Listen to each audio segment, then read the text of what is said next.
While everyone is fighting over the same 5,000 applicant remote coding jobs, a massive physical expansion is happening right under y'all noses.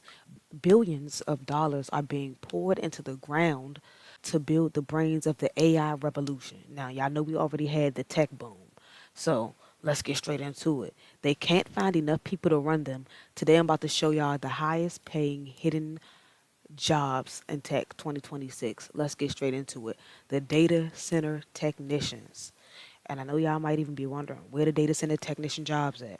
Boom, we got data center technicians right over in Lower Maryland, something to do with Amazon. We got tech systems, entry level data center technicians once again for Amazon services, another one for some type of holdings company, some type of technology company, more about Amazon, Microsoft. Okay, that's in Annapolis, Maryland. Data center technician, night shift. Okay, and like I would start by, if you want to find the jobs, let's start by looking up data center technicians in Maryland. Matter of fact, this is how we really gonna do it, cause people be having the hardest times. I was gonna give y'all some whole scripted thing, but let's really get straight into it.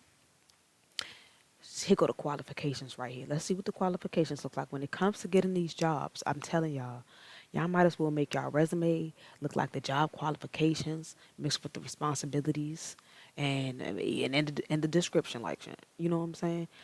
Because most of the time these jobs are putting your resumes through an AI system itself and it's pulling out keywords and key details to choose those resumes. So it's not all manual. I keep telling y'all, when I got my job, I was number like 93 or something. I was in the 90s before, on the interview number I was. So let's get straight into it. The qualifications. This position requires candidates select, okay, U.S. citizenship, cool, high school diploma or equivalent. Okay, so that's high school diploma, GED, high school or equivalent diploma, high school diploma, GED. Okay, or A plus or C and D, certified network defender or network plus or security plus. That's why I said this is a easy get into the door type job. Just like help desk, if you have a high school diploma or a GED, that should get your foot in the door most times. A lot of these jobs try to get over on you and tell you should have 7 years experience, 4 years experience for an entry level job. Get out of here. Let's finish. Of course, current active U.S. government security clearance of TS or SCI with polygraph test. Damn.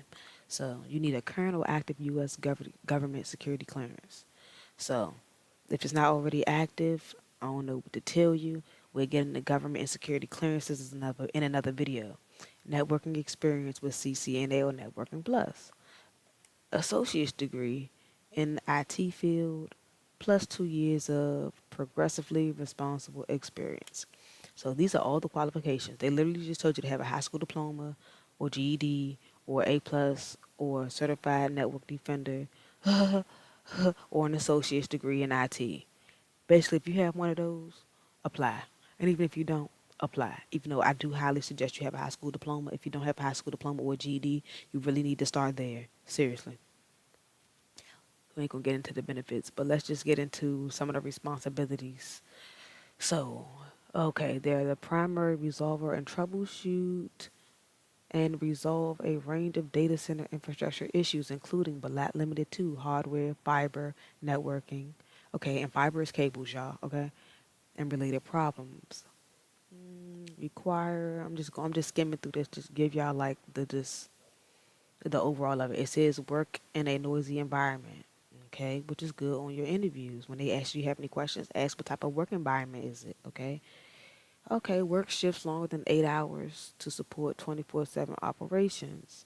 So that's just giving you some of the. I just told y'all the responsibilities. I hope I didn't just tell y'all qualifications. If I did, that was a misspeak.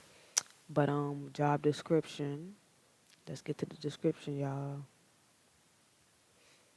Amazon, whatever, looking for a fully cleared data center technician. Okay, cleared, I believe, with your clearance, whatever. Okay, I'm trying to get to it. Key job responsibilities. How about that? You will be required to engage in physical data center activities with or without reasonable accommodations, y'all. Without reasonable accommodations. That sounds crazy. This includes all tasks associated with planning and tracking, capacity, rack deployment, rack cabling, hardware, software troubleshooting, and all of that. So, a day in the life. Dang, they really serious. This one giving y'all a good one, y'all. This gonna be a good little video.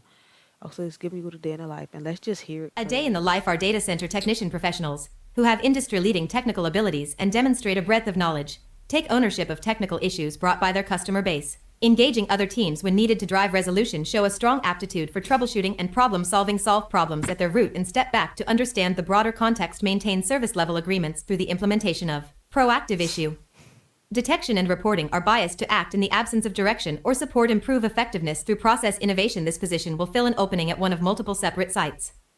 This position may shift work that will include days/nights/weekends/holidays. Okay, I hope that did some type of help. I don't even like how that sound. The point is, let's look at another one. Qualifications for the tech systems. 1 year plus hardware break fix experience, including building of personal gaming computers. Remember when I told y'all? Remember when I told y'all don't put anything on your resume that's a hobby outside of tech? This is what I'm talking about. If you built your own gaming systems, put that on your resume. Previous hands-on server maintenance support, including performing hardware diagnostic troubleshooting and to ensure optimal system performance. Okay. Benefits, responsibilities. When we look at the responsibilities, it gives you an insight of what you will have to do. Physical. Notice how these things keep saying physical. Okay.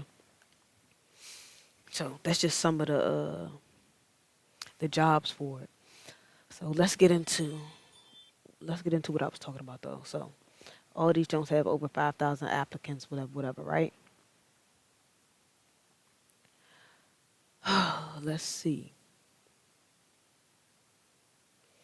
So basically, let's get back to the AI. Here's the secret. AI like ChatGPT and Gemini, it isn't just in the cloud. You know what I'm saying? It lives in massive massive physical warehouses full of supercomputers. Like I said, we just read the thing for Amazon. So just think of places like Amazon's that have data centers. Matter of fact, let's look up companies like Google and Amazon are building these facilities faster than they can find the space for them or the people to actually run them. The bottleneck isn't software anymore, it's hardware. Because of this, jobs require you to actually show up on site and move your hands. 90% of the people won't apply, and it's exactly where your opportunity is, okay? So what do you actually do? We kind of went over that, and we kind of seen some of the key responsibilities. So for the day-to-day life of or the physical part of it, basically racking and stacking, you're literally installing servers and racks. You're running fiber optic cables and Ethernet lines. Okay, that's cabling, and then you're doing hardware surgery, swapping out failed RAM or hard drives. It's loud. It's cold. Okay, and it was cold because of AC, and it requires attention to detail. So if you like building PCs or fixing things, you'll love it. So basically the roadmap, like I just said, no degree unless, you know what I'm saying, it would be cool if you have a degree, but we just literally read high school diploma or equivalent. So if you worked in a warehouse and you have, and you know safety and inventory, if you've worked in retail, you know process, and so put those on your resume. All right, y'all. I'm skipping around. But basically, you don't have a degree, good. You don't need one. Here's the 3-step roadmap to get you hired. All right, y'all. So translate your old life. If you worked in a warehouse, you know safety and inventory. If you worked in retail, you know process. Put those on your resume. All right. Get the big 2 certs. You don't have to get the certs, but if you got a cert, that's cool. This is entry level, y'all. And then, of course, you look for roles that offer security clearance, and once you've cleared, that's easy too, or find jobs that don't require security clearance. All right, so basically the era of easy remote tech jobs is over. The era of infrastructure is here. If you're ready to stop competing with 5,000 people for one remote job and you want a real path into the industry, look into your local data centers, y'all. And you can also teach yourself things too. So, like I said, look up your local data center. This is for Maryland. I typed in Maryland. Let's see. Because it ain't going to be like nothing in D.C. for real. So, it'll be like D.C., Maryland, Virginia. Like, if you type in D.C. data center jobs, I'm just messing up all my typing today, but whatever. Entry level. Boom. Junior IT specialist, data center technician, Washington, D.C. Action Net or Axion Net, whatever, Inc., whatever. Let's see what they talking about, y'all. Clearance required. So everybody wants you to have a security clearance. Damn near. And there's nothing wrong with that. I'm just showing y'all. Qualifications, data center in Beltsville, 3 years of data center experience. Alright, so that's the end of this video, y'all. I'm just trying to show y'all and tell y'all about this. Like, comment, subscribe, share. Any questions, put them down below. Video suggestions, put it down below. Let's go.